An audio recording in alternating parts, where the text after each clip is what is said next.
एक लैब के अंदर एक एक्सपेरिमेंट कंडक्ट किया गया था। उस एक्सपेरिमेंट के अंदर कुछ मंकियों को एक कमरे के अंदर बंद कर दिया था और उन्हें दो ऑप्शन दिए जा रहे थे। पहला ऑप्शन खाना था, दूसरा ऑप्शन कुछ इमेजेस थी। पहले ऑप्शन के अंदर पहले उन्हें खाना दिया गया और उन मंकियों ने वो खाना आराम से खा लिया। उसके बाद कुछ अलग हुआ और कुछ अजीब हुआ। उसके बाद उन्हें कुछ इमेजेस दिखाई गई। उस इमेजेस के अंदर कुछ मस्कुलर मंकी थे जो थोड़े लीडर टाइप के और कॉन्फिडेंस से भरे हुए अल्फा मेल मंकी थे, और कुछ फीमेल मंकियों की इमेज थी। जैसे ही उनको उन दोनों ऑप्शन में से कोई एक ऑप्शन चूज करने के लिए कहा जा रहा था, वो हमेशा वो इमेजेस चूज करते, ना कि खाना चूज करते। उन्हें जब भी वो इमेजेस दिखाई जाती तो खाने को सेक्रीफाइस करके वो इमेजेस देखते हैं, वो इमेजेस देखना चाहते हैं, जबकि उनको खाना जरूरी है, फिर भी खाने को सेक्रीफाइस कर कर वो इमेजेस की ओर जा रहे थे। इससे बहुत ज़्यादा अजीब बिहेवियर नोटिस किया गया था। उनके दिमाग के ऊपर और भी एक्सपेरिमेंट करने के बाद ये पता चला कि जो डोपामिन उनके खाना खाने के बाद रिलीव होता है, वही सेम टू सेम डोपामिन वो इमेजेस देखने के बाद रिलीव हो रहा है। मतलब कि जो डोपामिन उनके परिवार के साथ या खाना खाने के बाद रिलीव होना चाहिए था, वही सेम डोपामिन वो इमेजेस देखने के बाद रिलीव हो रहा है। ये चीज़ बहुत ज़्यादा अजीब थी, लेकिन धीरे धीरे ये पता चला कि ये ह्यूमन की नेचुरल साइकोलॉजी है, और यही सेम साइकोलॉजी अभी ह्यूमन के अंदर भी देखी जाती है। जैसे सेलिब्रिटी वर्शिप, मतलब कुछ हीरो या हीरोइन को हम भगवान मान लेते हैं, खुद से बहुत ज़्यादा ऊपर मान लेते हैं। ये बिल्कुल उसी एक्सपेरिमेंट की तरह है। हम हीरो या हीरोइन या किसी सेलिब्रिटी या इन्फ्लुएंसर या किसी भी स्पोर्टमैन या क्रिकेटर, हम उन्हें खुद से बहुत ज़्यादा ऊपर मानते हैं और एक भगवान की तरह देखते हैं। Celebrity worship syndrome. आखिर कभी तुमने ध्यान दिया है या सोचा है तुमने, आखिर क्यों क्यों कुछ लोग सेलिब्रिटी से कुछ ज़्यादा ही ऑब्सेस्ड होते हैं? जो वो करना चाहते हैं ये भी वो करना चाहते हैं। हम सेलिब्रिटी को स्टॉक करते हैं, उनकी तरह बनना चाहते हैं, उनकी तरह दिखना चाहते हैं और उनकी तरह ही करना चाहते हैं। कुछ लोग उन्हें उस कदर से फॉलो करते हैं कि वो जो भी पहनेंगे या कुछ भी करेंगे उन्हें भी वो करना है। कुछ सेलिब्रिटी या हीरो कभी कोई हेयर स्टाइल रख ले तो कुछ लोग वही हेयर स्टाइल रखना चाहते हैं। वो कभी कुछ ड्रेस पहन ले तो हम भी वो पहनना चाहते हैं। कभी वो कुछ करे तो हम भी वो करना चाहते हैं। आखिर सोचा है क्यों क्यों हम उनसे इतना ज़्यादा ऑब्सेस्ड होते हैं? क्यों ह्यूमन सेलिब्रिटी को अपने से ज़्यादा ऊपर मानते हैं, एक अलग ही एंटिटी मानते हैं, जैसे कि वो इंसान है ही नहीं, वो हमसे बहुत ज़्यादा ऊपर है? आखिर सोचा है ये किस प्रकार की साइकोलॉजी है और आखिर क्या है और क्यों होता है सब कुछ? असल में ये जंगल से आया है। पहले जो हमारे पूर्वज थे वो असल में एनिमल थे और उन्हें हर टाइम एक खतरा हुआ करता था, तो वो अपने से स्ट्रॉन्ग इंसान के साथ, मतलब अपने से स्ट्रॉन्ग एनिमल के साथ रहना चाहते थे। हमेशा से ये चलता आया है। हम अपने से ज़्यादा स्ट्रॉन्ग इंसान के पास रहना चाहते हैं जिससे हम सिक्योर रहे और हमें कोई खतरा ना रहे। असल में जब जंगलों में बहुत ज़्यादा खतरा हुआ करता था तो जो भी हमारा लीडर है या हमसे ज़्यादा स्ट्रॉन्ग है, हम उसके पास रहना चाहते हैं जिससे हमारे ऊपर कोई भी खतरा ना आए और सभी खतरा वो झेल ले और जिससे हम सेफ रहे। असल में ये साइकोलॉजी बहुत ज़्यादा पुरानी है, लेकिन अभी भी ये सब चीज़ें बदल गई। लेकिन बस साइकोलॉजी के अलावा अभी भी हम हीरो या हीरोइन किसी भी सेलिब्रिटी को अपने से बहुत ज़्यादा ऊपर मानते हैं, और जब भी हम उनके वीडियो देखते हैं या मूवी देखते हैं तो हमें एक सेफ फील होता है कि हमसे कोई बड़ा है हमारे सामने जिससे हम सिक्योर रहेंगे।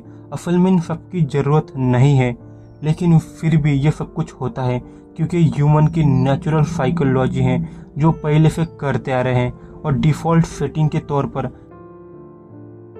ये उनके ब्रेन के अंदर डेवलप्ड हुई पड़ी है। लेकिन कुछ लोग इससे आज़ाद नहीं हो पाते और कुछ लोग आज़ाद हो जाते हैं। कुछ लोग सिर्फ एक हीरो को अपना सब कुछ मान लेते हैं। वो उनकी तरह बनना चाहते हैं, उनकी तरह देखना चाहते हैं, उनकी तरह दिखना चाहते हैं, उनकी तरह महसूस करना चाहते हैं। सब कुछ बस वो उनकी तरह करना चाहते हैं। वो उनकी तरह बनने के लिए सब कुछ करते हैं। उनकी हर एक मूवी देखते हैं, उनका हर एक इंटरव्यू फॉलो करते हैं। वो जो पहनते हैं हम वो पहनते हैं। उनके हर एक चीज़ के ऊपर हमारी नज़र होती है।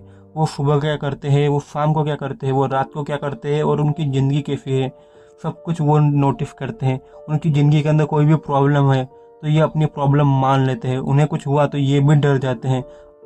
असल में यहाँ एक साइकोलॉजी का इस्तेमाल किया जाता है। कुछ इंडस्ट्री को ये बात पता है कि इंसान खुद को इतना कुछ नहीं मानता, लेकिन वो दूसरों को बहुत कुछ मानता है। कभी वो उनसे परफेक्ट हो तो, और सेलिब्रिटी बेस्ट ऑप्शन है इस चीज़ के लिए, क्योंकि वो हर एक जगह से परफेक्ट दिखाए जाते हैं। होते नहीं है, उनमें भी कमियां होती है, लेकिन वो दिखाई नहीं जाती। वो हर एक तरफ से परफेक्ट दिखाए जाते हैं, क्योंकि वो कुछ प्रोडक्ट बेच सके। हाँ, बेच सके, क्योंकि ये साइकोलॉजी ऐसे ही वर्क करती है। जो सेलिब्रिटी पहनेगा वो भी वो इंसान पहनेगा जो सेलिब्रिटी को फॉलो करता है। जो सेलिब्रिटी करेगा वो आम इंसान वो हर एक चीज़ को फॉलो करेगा जो असल में सेलिब्रिटी करता है या उससे करवाया जाता है। क्योंकि असल में ऐसे ही तो मनी बनेगा, ऐसे ही तो इंसान को कंट्रोल करके उनका अपना प्रोडक्ट बेच सकते हैं, क्योंकि ऐसे तो कोई नहीं लेने वाला। लेकिन सोचो, कभी कोई इंसान किसी को भगवान मानता है और भगवान कुछ बोल दे तो वो इंसान उसे क्यों नहीं फॉलो करेगा? क्योंकि स्ट्रॉन्ग इंसान हमेशा वीक इंसान को कंट्रोल करता है। असल में ये बस एक ट्रैप है, एक हनी ट्रैप की तरह है, जिसमें तुम्हें बस फंसाया जाता है कोई भी हीरोइन या हीरो को दिखाकर, जिससे तुम वो सब कुछ करो जो वो करना चाहते हैं। तुम बस वो मूवी देखो जिससे उनके पास पैसा आएगा, तुम वो प्रोडक्ट खरीदो जिनसे उनको प्रॉफिट होगा। कुछ लोग उनको अपना भगवान मान लेते हैं और बहुत कुछ मान लेते हैं, लेकिन असल में उनके लिए तुम इस दुनिया के अंदर एग्जिस्ट भी नहीं करते। ये बस एक वन साइडेड लव की तरह होता है, जिससे कुछ लोग उनसे बहुत ज़्यादा अट्रैक्ट होते हैं और उनसे शादी करना चाहते हैं या उनको पसंद करते हैं। लेकिन ये साइकोलॉजी के हिसाब से तुम उनके लिए एग्जिस्ट करते ही नहीं इस वर्ल्ड के अंदर। उन्हें पता भी नहीं होता कि तुम हो या नहीं हो। इस ट्रैप से छूटने के लिए एक बहुत सिंपल फिलोसफी है। तुम्हें बस खुद को ही देखना है, बस खुद को देखना है और खुद के ऊपर एक कॉन्फिडेंस रखना है। एक फिलोसफी के हिसाब से तुम और एक सेलिब्रिटी दोनों सेम टू सेम हो, मतलब कि तुम दोनों एक बिजनेस पार्टनर हो। क्योंकि एक सेलिब्रिटी किसी भी पब्लिक से नहीं बनता, वो एक इंसान से बनता है, जो इंसान उसकी मूवी देखने जा रहा है। क्योंकि वो इंसान मूवी देखेगा तो वो टिकट खरीदेगा और वही टिकट से उसके पास प्रॉफिट जाएगा।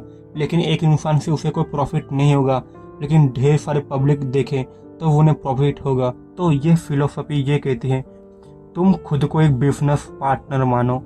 जैसे तुम टिकट खरीद रहे हो और उसकी मूवी देख रहे हो, तो मतलब कि तुम कस्टमर हुए और वो एक सेलर हुआ जो अपनी मूवी तुम्हें बेच रहा है। बस तुम उसे खरीद रहे हो खुद के एंटरटेनमेंट के लिए, उससे ज़्यादा कुछ नहीं। तुम्हारे लिए मायने नहीं रखता कि उस स्टोरी के अंदर कौन हीरो है या कौन हीरोइन है। तुम्हारे लिए बस मायने ये रखता है कि वो स्टोरी कैसे है।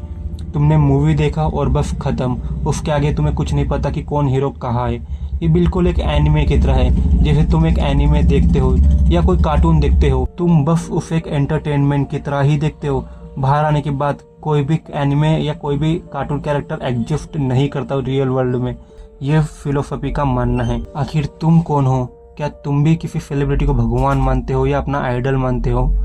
ये कमेंट करके जरूर बताना। या तुम भी इस फिलोसफी को मानते हो?